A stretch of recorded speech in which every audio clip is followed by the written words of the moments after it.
Querido amigo, hoje o nosso alvo é estudarmos a primeira parte do capítulo 11 do livro de Atos. Nesse texto de 18 versículos, encontramos um relato dos mais importantes para a compreensão da história da igreja primitiva, pois veremos como o preconceito poderia causar uma divisão muito grande na recém-inaugurada igreja cristã. Devido às antigas tradições judaicas, os cristãos judeus de Jerusalém não entenderam o gesto de Pedro entrar na casa de um gentio para evangelizar. Eles ficaram muito descontentes com Pedro quando souberam da atitude do apóstolo. Então, quando Pedro chegou a Jerusalém, depois de ter percorrido a Judéia e Samaria, ele foi questionado por sua atitude.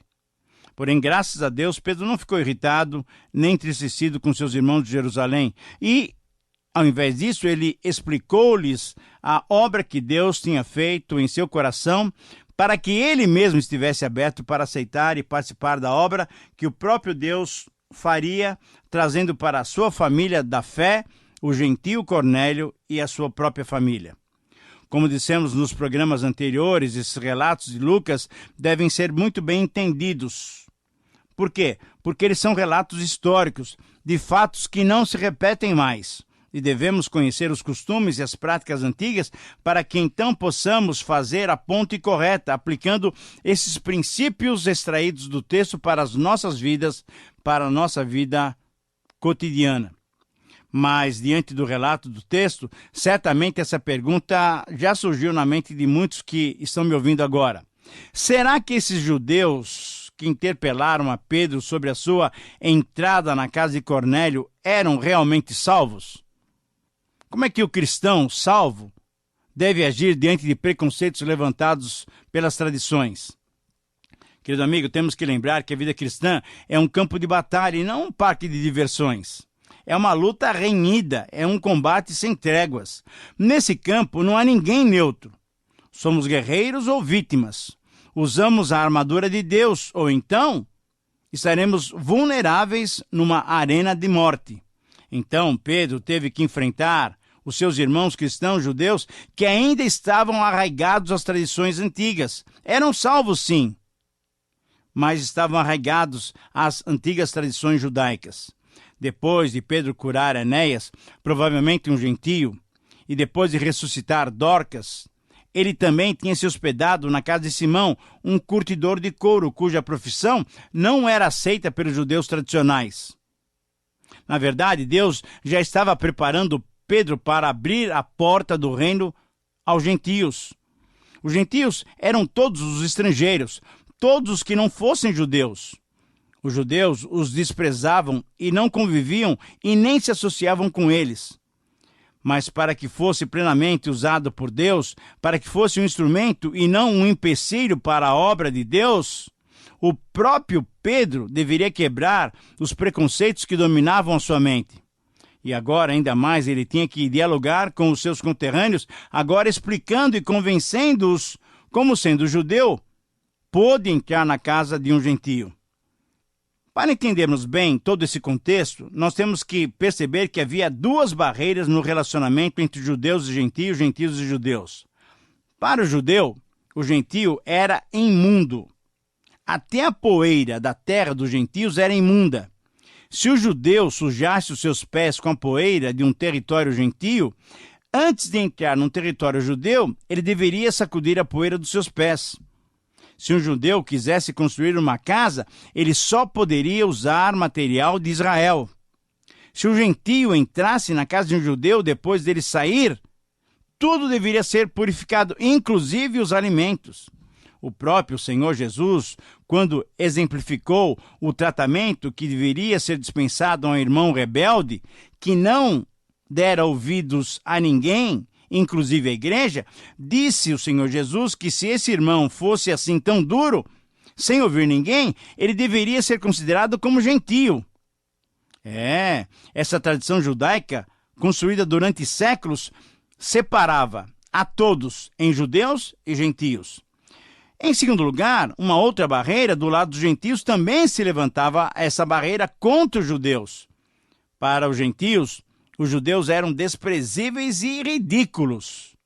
Eles não aceitavam a prática da circuncisão. Eles não entendiam e nem aceitavam os rituais tão detalhados do culto judaico. Os gentios rejeitavam sacrifícios sangrentos e as separações entre animais puros e limpos que os judeus tinham na sua lei. Mas, sobretudo, os gentios rejeitavam a adoração dos judeus. A adoração a um Deus invisível, que não queria que nenhuma imagem o representasse. Para eles, idólatras e politeístas, isso era inadmissível. A barreira, então, estava estabelecida. Era essa a situação. Havia ódio e uma total impossibilidade de um relacionamento adequado entre judeus e gentios e judeus.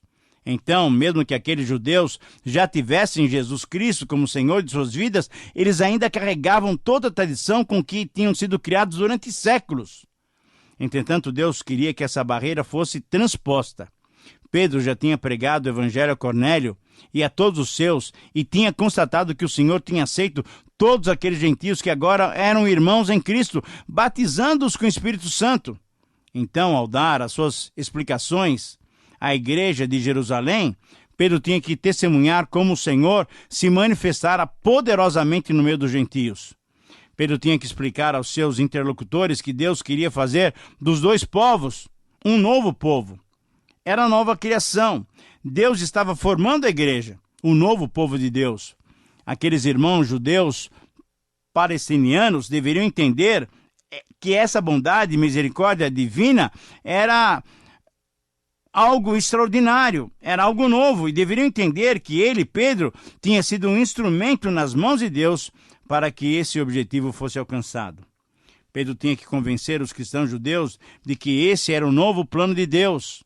O preconceito formado durante séculos, com base numa interpretação literalíssima da lei, tinha proporcionado essa visão radical e distorcida, e agora a mentalidade cristã judaica tinha que estar aberta para a nova obra que Deus estava fazendo. Quando consideramos, então, todos esses aspectos e esse contexto, é possível compreender a razão pela qual a igreja de Jerusalém chamou a Pedro para lhe questionar sobre o seu relacionamento com os gentios, e é possível também entendermos como é que Pedro teve que se pronunciar diante dessa inquisição. Quando consideramos esses aspectos, é possível, então, dar a esses versículos o seguinte título: O preconceito deve ser derrubado. Vamos então estudar Atos 11, 1 a 18. Com essas explicações, com esse mergulho no contexto da época, podemos resumir esse texto e extrair dele um princípio norteador para o cristianismo de todos os tempos. Em resumo, sinteticamente, podemos afirmar que só o poder de Deus pode derrubar o preconceito da separação, fazendo-nos um só em Jesus Cristo. Eu repito, essa frase, para mim, é a afirmação que resume os versículos 1 a 18 de Atos 11. Só o poder de Deus pode derrubar o preconceito da separação, fazendo-nos um só em Jesus Cristo. Nesses versos, então, encontramos 5 etapas que devem ser completadas na quebra dos preconceitos. A primeira etapa é caracterizar a preocupação, versículos 1 a 3. E nesse verso nós encontramos 3 verdades. As notícias chegam rápido e muitas vezes chegam distorcidas. A preocupação em manter a tradição nos impede, muitas vezes, de vermos o lado bom das coisas. E uma terceira verdade é que a melhor maneira de se evitar más interpretações é procurar um esclarecimento direto. Mesmo naqueles dias, as notícias sempre chegavam rápido. Não havia telégrafo, não havia rádio, não havia Sedex, não havia telefone, não havia fax, não havia internet. Mas a notícia rapidamente chegou a Jerusalém. Os gentios haviam recebido a palavra de Deus. Essa notícia não foi bem assimilada. Ela não foi bem aceita. Agora, a pergunta é: quem teria pregado a palavra de Deus aos gentios? Então, estamos diante da reação dos outros apóstolos e dos irmãos de Jerusalém quando souberam da evangelização de Cornélio e da sua família. Querido amigo, é digno de nota como estava vivo o preconceito desses novos convertidos. Tanto os demais apóstolos como os demais irmãos da igreja, eles ainda eram preconceituosos. Eles naturalmente ouviram a história toda do que havia acontecido na casa de Cornélio. Porém, eles ainda não aceitavam os fatos. Estavam criticando até o próprio apóstolo Pedro, porque ele entrou na casa de Cornélio e pregou a palavra de Deus a todos os que estavam reunidos ali. Então, na primeira oportunidade que tiveram, quando Pedro retornou a Jerusalém, eles o questionaram firmemente. É verdade o que ouvimos? Você entrou na casa de um gentio e comeu com eles? Querido amigo, é interessante que eles não destacaram que Pedro os evangelizara, mas destacaram o fato de Pedro ter entrado na casa e ter comido com eles. O preconceito claramente ainda dominava as suas mentes. A segunda etapa é comunicar o direcionamento divino, conforme os versículos 4 a 12. E nesses versos, nós encontramos Pedro, primeiramente, expondo os fatos em ordem. A ordem dos fatos é importante para se estabelecer as verdades. Em segundo lugar, nós encontramos Pedro explicando detalhadamente como Deus o direcionou para aquela situação. Pedro explicou o contexto e o ambiente em que teve experiência com Deus. Ele explicou a visão que ele teve com Deus. Ele explicou a sua própria reação de recusar aquela visão, aqueles animais imundos. Ele explicou a insistência da voz celeste. Levanta-te, Pedro, mata e come. E Pedro também explicou como Deus confirmou a sua visão, concretizando-a, isso é, mandando emissários de Cornélio até a sua casa, até a casa de Simão, onde ele estava hospedado. Pedro esclareceu também o papel do Espírito Santo, versículo 12. O Espírito Santo se comunica conosco e se comunicou com Pedro. O Espírito Santo nos encoraja para que não tememos e fez isso com Pedro. O Espírito Santo dirigiu a vida de Pedro sem deixar ele duvidoso, sem hesitação. E o Espírito Santo faz isso conosco também. O Espírito Santo dá sabedoria para agirmos e deu sabedoria para Pedro agir. Ele levou consigo mais 6 irmãos e o Espírito Santo nos capacita a superarmos os nossos próprios obstáculos. E foi isso também que o Espírito Santo fez com o apóstolo Pedro. Ele contou como vira um anjo em pé em sua casa e lhe dissera, isto é, quem estava falando era Cornélio. Cornélio contou como foi a sua experiência. Enquanto Deus estava trabalhando com Pedro, Deus estava trabalhando com Cornélio. E Cornélio, então, contou a Pedro que o anjo lhe dissera, envia Jope e manda chamar Simão, o qual te dirá palavras mediante as quais serás salvo, tu e toda a tua casa. E Pedro, então, diz claramente que quando ele começou a falar, o que aconteceu? Leia aí no texto. Caiu o Espírito Santo sobre todos eles, como também sobre nós no princípio. Então Pedro conclui dizendo, então me lembrei da palavra do Senhor quando disse, João, na verdade, batizou com água, mas vós sereis batizados com o Espírito Santo, palavras do Senhor Jesus Cristo. Então, nessa terceira etapa de confirmar as ações divinas, nos versículos 13 a 16, Pedro explicou a visão que Cornélio teve. Pedro explicou a manifestação divina sobrenatural. E Pedro explicou a relação entre a experiência e as palavras de Jesus. Querido amigo, o apóstolo Pedro aqui contou novamente toda a história. E era preciso que contasse, porque de uma outra maneira seria muito difícil convencer aqueles cristãos judeus e os apóstolos daqueles fatos. Pedro disse que todos aqueles fatos estavam relacionados com casos deveriam ser suficiente para convencer de que Cristo não viera apenas para os judeus. Jesus morreu para salvar também os gentios. O sacrifício de Jesus é e era e sempre foi e sempre será para todos os povos. E o Espírito Santo também veio para todos os povos. Em quarto lugar, uma quarta etapa para quebrar os preconceitos é convencer pela argumentação. E o versículo 17 diz assim, pois se Deus lhes concedeu o mesmo dom que a nós nos outorgou quando cremos no Senhor Jesus Cristo, quem era eu para que pudesse resistir a Deus?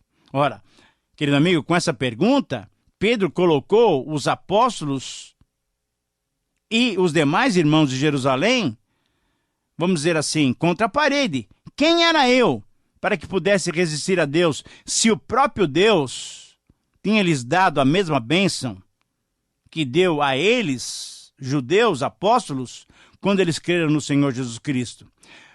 Pedro estava mostrando que Deus é soberano. Pedro mostrou que Deus é o doador do dom da vida. Pedro relacionou a experiência de Cornélio com a experiência que eles tiveram quando se tornaram crentes.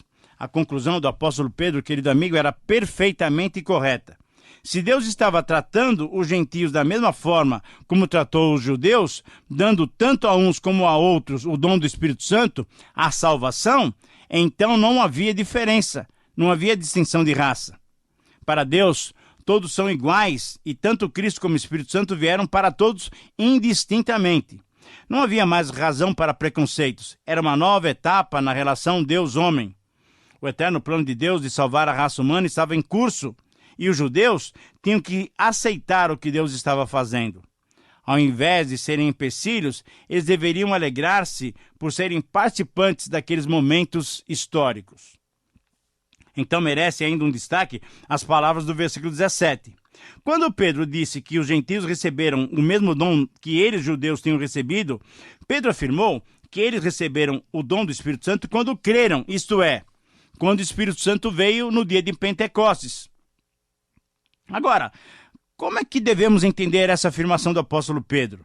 Isso significa que eles, os apóstolos, não eram convertidos ainda antes da vinda do Espírito Santo? Querido amigo, em minha opinião, a conversão plena dos discípulos, dos apóstolos, a mudança de vida, o novo nascimento, os primeiros cristãos só surgiram quando o Espírito Santo veio inaugurar a igreja. E isso aconteceu no dia de Pentecostes, evento que foi relatado por Lucas em Atos 2. Essa posição ainda é fundamentada por um outro registro de Lucas que nos relata a conversa que Jesus teve com Pedro ainda antes de morrer na cruz. Diante do desejo do diabo de colocar Pedro numa prova de fidelidade de fé, Jesus disse ao apóstolo: Eu, porém, roguei por ti, para que a tua fé não desfaleça. Lucas 22, 32. Tu, pois, quando te converteres, fortalece os teus irmãos. Ora, significa que Pedro, nessa ocasião, antes da crucificação, ainda não era convertido, não tinha nascido de novo. E isso, de fato, se confirma ainda mais diante das negações que Pedro fez em relação ao Senhor Jesus. Ele disse: não conheço esse homem, não sei do que vocês estão falando. Ele negou Jesus por 3 vezes. Então, esse não era um papel de alguém convertido? Querido amigo, esse destaque é importante, pois elimina também o argumento daqueles que entendem que em Atos 2, 1 a 4, os 120 receberam uma segunda bênção, ou uma bênção diferente da conversão. Pelo texto e por essas claras palavras de Pedro, a conversão, o novo nascimento, a transformação de vida dos 120, incluindo os apóstolos, ocorreu exatamente 50 dias depois da ressurreição do Senhor Jesus Cristo, na vinda inicial do Espírito Santo para formar a igreja. E essa igreja agora estava sendo completada. Primeiro vieram os judeus, Atos capítulo 2. Depois vieram os samaritanos, Atos capítulo 8. E agora estavam entrando na igreja os gentios, Atos capítulo 10. Somente mais tarde, através de Paulo, vieram aqueles que podemos considerar como crentes da antiga aliança através de Paulo. Então, eles entraram na igreja em Atos capítulo 19. Finalmente, a quinta etapa é conquistar a aceitação. Nessa quinta etapa, derrotamos completamente o preconceito. Derrubamos esse preconceito. E é isso que o versículo 18 nos diz. E ouvindo eles essas coisas, apaziguaram-se e glorificaram a Deus, dizendo: logo também aos gentios foi dado por Deus o arrependimento para a vida. O esclarecimento produz paz. O esclarecimento coerente, ele produz louvor a Deus. E, em terceiro lugar, o esclarecimento coerente produz uma visão aberta da obra grandiosa e maravilhosa de Deus. É notável aqui, prezado amigo, a mudança de opinião dos apóstolos e dos cristãos judeus de Jerusalém. Quando Pedro, então, lhes contou tudo o que havia realmente acontecido, eles ficaram em paz, apaziguaram-se. Essa palavra, apaziguaram-se, mostra que eles deveriam ter ficado realmente furiosos com Pedro e contra Pedro por ele ter entrado na casa de um gentio. Mas perceba a mudança. Eles não somente se apaziguaram, como também chegaram a glorificar a Deus, porque concluíram que aos gentios também tinha sido dado por Deus o arrependimento para a vida. Esse arrependimento era a condição apresentada por João Batista e pelo próprio Senhor Jesus, tanto para os judeus como para os gentios, para a obtenção da vida eterna. Esse plano ainda está vigente até hoje e será válido para sempre. Querido amigo, se queremos entrar no reino de Deus, precisa haver arrependimento. Agora, você pode também glorificar a Deus por essa maravilhosa salvação? Foi isso que aqueles cristãos de Jerusalém fizeram. Então, ao concluirmos o nosso estudo, podemos aprender que, para o cristão maduro, não existem preconceitos. E todo cristão maduro reconhece que, se para Deus não há acepção de pessoas, ele também aceita qualquer pessoa. Nós, como cristãos, não podemos deixar de aceitar qualquer pessoa que é arrependida, confessa Jesus como seu Senhor e Salvador. Querido amigo, o propósito de Deus é surpreendente na sua intenção. O Evangelho chegou aos gentios, através de Cornélio e Pedro. O plano de Cristo é simples, porém de marcante impacto. Ele usou a Pedro, um líder judeu, para abrir a porta do reino aos gentios. E, em terceiro lugar, o poder do Espírito Santo é suficiente para alcançar os seus objetivos. Através da sua direção, derrubou a barreira da separação, derrubou o preconceito. Muito bem, chegamos ao final de mais um tempo de estudo no livro de Atos. Minha oração é que você tenha aprendido, tenha sido edificado e tenha sido desafiado e possa ser capacitado pelo Senhor para obedecer a sua palavra. Obrigado por sua companhia. Eu agradeço a Deus pela iluminação do seu Santo Espírito. Até o próximo programa. Deus te abençoe e um grande abraço.